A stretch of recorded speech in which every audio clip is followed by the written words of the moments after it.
Sir कटे का आतंक।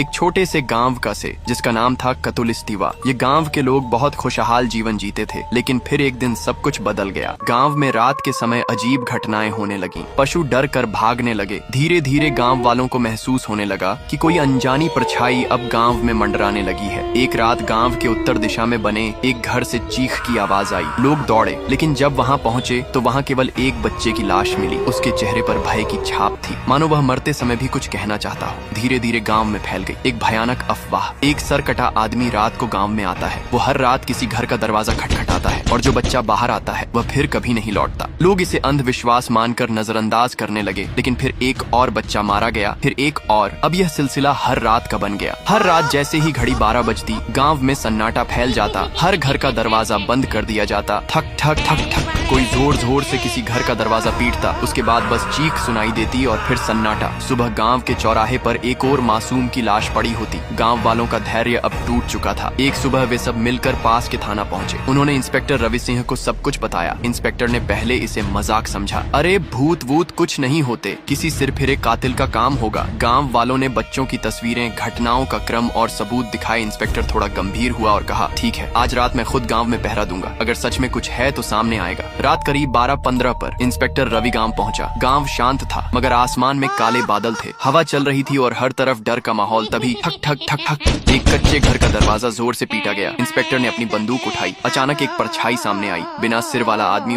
वह सीधे इंस्पेक्टर की ओर बढ़ा। रुक जा, नहीं तो गोली मार दूंगा, इंस्पेक्टर चिल्लाया। धाएं धाएं गोलियां चली, लेकिन परछाई हवा में गायब हो गई। इंस्पेक्टर को कुछ समझ नहीं आया कि वो कहां गया। तभी पीछे से एक झटका और इंस्पेक्टर की लाश जमीन पर गिर गई। सुबह इंस्पेक्टर की लाशें गांव के बीचों बीच रखी थी। अगली रात फिर वही दस्तक। इस बार शिकार बना आरव, 10 साल का एक मासूम बच्चा। वो जब किसी ने दरवाजा खटखटाया, शायद बाबा होंगे सोचकर, उसने दरवाजा खोला और फिर वही अंधेरा, वही कुल्हाड़ी, वही साया। सुबह आरव की लाश गांव के बीचों बीच रखी थी। आरव का एक बड़ा भाई था, नारुतो। वो शहर में पढ़ता था, लेकिन जब उसे भाई की मौत की खबर मिली तो वह रोते हुए गांव पहुंचा। भाई की हालत देखकर उसका दिल कांप गया। वो फूट फूट कर रोया, लेकिन फिर उसकी आंखों में आंसू नहीं, आग थी। वो आरव की कब्र पर गया, हाथ जोड़कर कहा, भाई मैं तुझे बचा नहीं पाया, पर अब मैं तुझे न्याय दिलाऊंगा। मैं उस सर कटे साए से बदला लेकर रहूंगा, चाहे मेरी